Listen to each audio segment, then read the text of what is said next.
আসসালামু আলাইকুম। কে পিজন লাভ থেকে বলছি।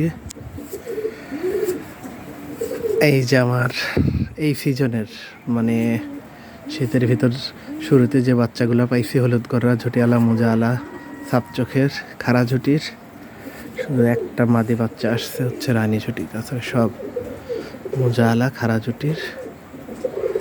দেখতে পাচ্ছেন বাচ্চাগুলো, সবাই মাশাল্লাহ বলবেন। সবগুলোর গ্রোথ সুন্দর এবং সুস্থ, মাশাল্লাহ।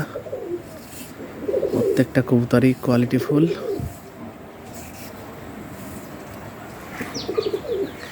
শুধু এই সামনেরটার ঝুটি আসছে হচ্ছে আপনার রানী ঝুটি, আর পিছনের ওই নরটার আসছে হচ্ছে বুকে বান, মিস করছে। তাছাড়া আল্লাহর রহমতে খুবই সুন্দর এবং একদম অ্যাক্টিভ। আর কালার তো মাশাল্লাহ সব ল্যাপা হলুদ কালার।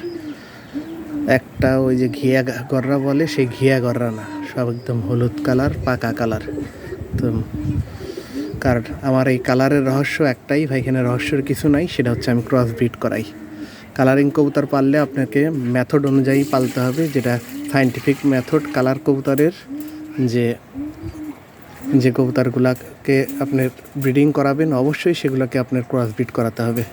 নাহলে ইনব্রিড যদি করান, তাহলে কোনো দিনও আপনার কালার ভালো আসবে না, পাকা কালার পাবেন না। প্লাস হচ্ছে মিসমার্কিং হবে, ফাটা বের হবে, বিভিন্ন রকম সমস্যা, ইমিউনিটি কম হয়।